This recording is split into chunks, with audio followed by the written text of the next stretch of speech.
แวะพักรถที่อำเภอโชคชัยครับเมื่อเช้าออกจากบ้านตี 5 15 นาทีตอนนี้6:49ครับปกติเวลาผมจอดตามปั๊มผมจะเปิดฝากระโปรงไว้เพราะว่าจี๊ปเชโรกีเครื่องมันร้อนโอเคจากจุดนี้นะครับอำเภอโชคชัยเราจะไปสระบุรีแล้วก็ข้ามไปลพบุรีครับผมคาดว่าน่าจะถึงเชียงใหม่ประมาณ1 หรือ 2 ทุ่มนะเพราะว่าผมขับไม่เร็วอยากจะรีวิวทดสอบรถ Jeep Cherokee อายุ 24 ปีเครื่อง 4.0 นี่ว่าใช้เชื้อเพลิงกี่ลิตรเสียค่าใช้จ่ายกี่บาทไปต่อเลยครับ7 โมงเช้า 30 นาทีถึงลำตะคองแล้วครับเดี๋ยวช่วงต่อไปผมจะเข้าสู่ถนนขนมจีนครับเพื่อออกจากสระบุรีแล้วข้ามไปสู่จังหวัดลพบุรีนี่ไงขนมจีนสมัยก่อนนะผมใช้แผนที่กระดาษมันก็ถึงจุดหมายเหมือนกันแต่ว่าไม่เป็นไรปรับตัวตามยุคสมัยอันนี้อำเภอพระพุทธบาทครับมาระเบิดภูเขาเผากระท่อมสร้างปูนซีเมนต์ขายไปทั้งโลกกลางเมืองได้ไงพี่น้องเห็นไหมแถวนี้นะมีแต่ฝุ่นของปูนครับขาวคลุมหลังคาคลุมบ้านคลุมเสื้อผ้าเด็กนักเรียนเต็มไปหมดเลย9 โมงเช้า 30 นาทียังไม่สามารถออกมาจากตัวจังหวัดลพบุรีได้ครับพี่น้องมาตาม Google แล้ว Google บอกให้มาก็มาทางนี้แหละบางทีในชีวิตจริงอาจจะมีทางที่มันง่ายกว่านี้แล้วศาลพระการครับเป็นสถาปัตยกรรมคแมร์เพราะว่าสมัยเป็นเมืองลาโวก็เป็นเมืองส่วนหนึ่งของThe United Khmer Empire ครับเห็นไหมทมใบกรีนทั้งหมดเลยแล้วก็มีร่องรอยของการฉาบปูนสมัยกษัตริย์นารายมหาราชครับเดี๋ยวจะพลาดปราง3 ยอดนะพี่น้องครับเมืองลาโวนี่มีอาคารโบราณเยอะนะเหลือแต่ซาก9 โมงเช้า 45 นาทีออกจากตัวใจกลางจังหวัดลพบุรีแล้วนะครับ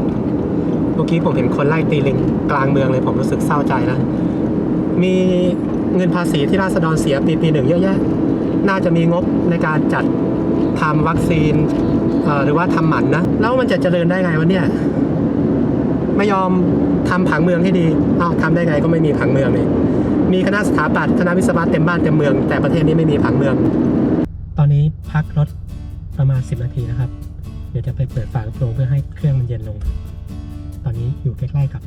สิงห์บุรีครับยังไม่ถึงสิงห์บุรีเป็นระหว่างทางที่ปั๊มปตท.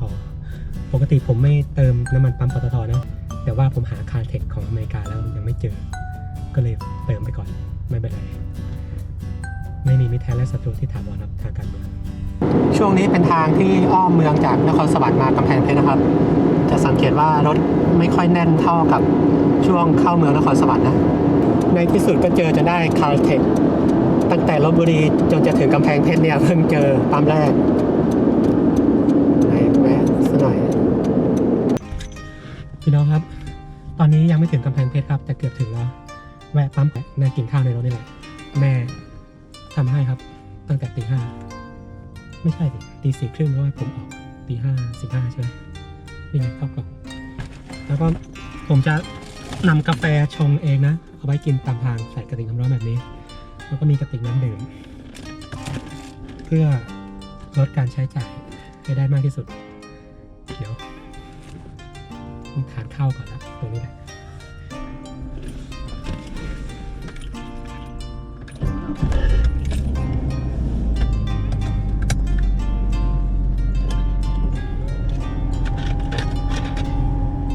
โอเคเพื่อนๆ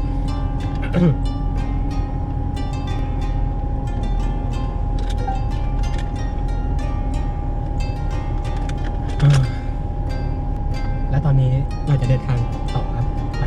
สู่จังหวัดเชียงใหม่ไปเลยครับ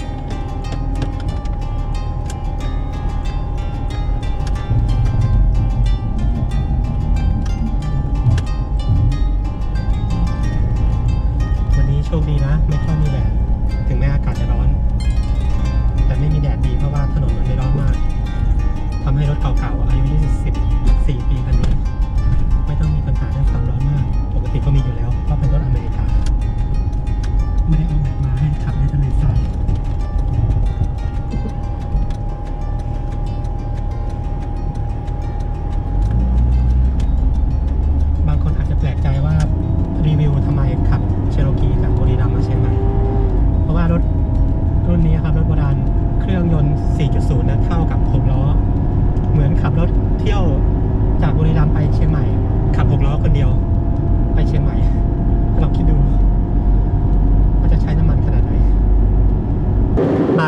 32 นาทีเลยตัวอำเภอเมืองจังหวัดกำแพงเพชรมาแล้ว ตอนนี้กำลังมุ่งหน้าไปจังหวัดตากที่ผมเลือกมาเดินทางช่วงนี้ก็เพราะว่าต้องชิงทัศนียภาพก่อนครับก่อนที่ประชาชนหลายหมู่เหล่าจะพากันเผาประเทศครับพอฤดูหนาวอากาศแรงมาถึงนะเขาจะเผาประเทศนี้จะถูกเผาครับเผาตั้งแต่อีสานภาคใต้ภาคทุกภาคครับโดยเฉพาะภาคเหนือพี่น้องจำได้นะปีแล้วเชียงใหม่เหมือนตกนรกเลยครับอยู่ท่ามกลางฝุ่นเห็นป้ายบ้านโลกโค้งไหมคือผมก็ไม่เคยรู้จักเหมือนกันแต่ว่า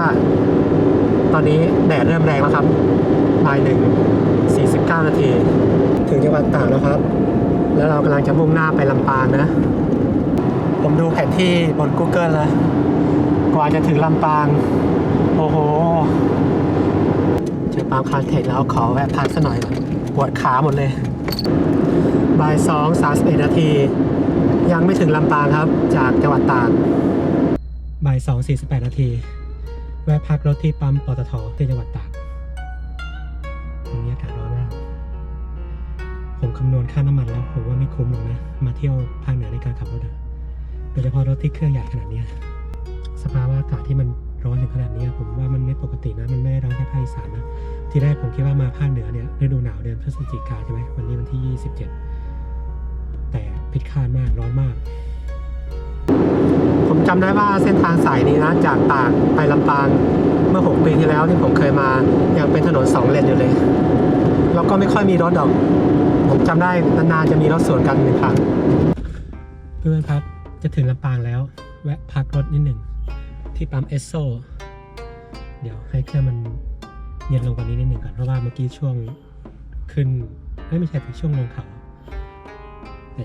น่าจะไปถึงเชียงใหม่ประมาณก่อน1 ทุ่มนะผมคิดว่านะรถคันนี้จะชนผมไหมไม่ชนผมรอให้เครื่องเย็นก่อนนะค่อยไปต่อจริงๆโรงแรมไม่ได้จองนะเพราะคิดว่าโควิดคงจะว่างแน่นอนน่าจะเป็นอย่างนั้นเลยตอนนี้ผมเข้ามาทางอำเภอเกาะคานะครับผมไม่ได้ไปทางหลักโดยผ่านตัวจังหวัดลำปางนะ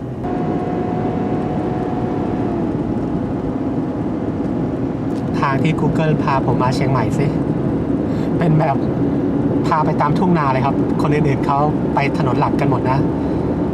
ทางที่ Google พามาแล้วครับสุดท้ายก็มาออกทางหลักครับที่ชาวบ้านชาวเมืองเขาใช้กันครับ 17:30 นาทีตอนนี้เรากำลังล่องไปลำพูนครับจากลำปางพี่น้องเขาเปิดไฟรถแล้วตามถนนก็เปิดไฟแล้วถึงลำพูนแล้วมืดแล้วทุกรถเปิดไฟหมดแล้วเนี่ยครับที่จิ๊บไม่เหมาะกับขับในเมืองเนี่ยแค่รถติดลำพูนนะเนี่ยเข็มความร้อนขึ้นแบบน่ากลัวเลยขนาดตอนค่ำแล้วนะความร้อนขึ้นเลยรถติดเพราะไอ้ระบบทำถนนเขาเลยชาตินี่หมายถึงชีวิตคนคนหนึ่งเลยนะทั้งปีทั้งชาติอาจจะชั่วนิดนิรันดร์เลยก็ได้นะอยู่ที่ลำพูนจนมืดแล้วเนี่ยยังไม่ได้ไปถึงเชียงใหม่เลยครับพี่น้องเดี๋ยวต้องพูดทาง YouTube ไปแหละพี่น้องครับผมจะถือเอาจุดสะพานเจ้าแก้วนวรัตน์เป็นจุดที่หมายของจังหวัดเชียงใหม่นะข้างหน้าไฟแดงแล้วนะครับสะพานเจ้าแก้วนวรัตน์เดี๋ยวดูนาฬิกาตัวเองหน่อยสิไฟก็ไม่มีแต่ไฟฉายเดี๋ยวส่องดูกันเมื่อกี้ดูนาฬิกาแล้วครับ 19:42 ครับ 1:42 นาทีโอเคถือว่ามาถึงเชียงใหม่ 1:40 นะเพื่อนข้ามแม่น้ำปิงแล้วนะสะพานเจ้าแก้วนวรัตน์ในบาซ่าเพื่อนๆดูนะพิษของโควิดครับหรือไวรัสแต่คนไทยลงเหน่งแค่นี้แหละอันนี้คือโรงแรมที่ผมพักคืนนี้นะอยู่ติดแม่น้ำปิงเดี๋ยวผมจะพาไปเดินกาดหลวงดีกว่าอันนี้นะบ้าน100 ปี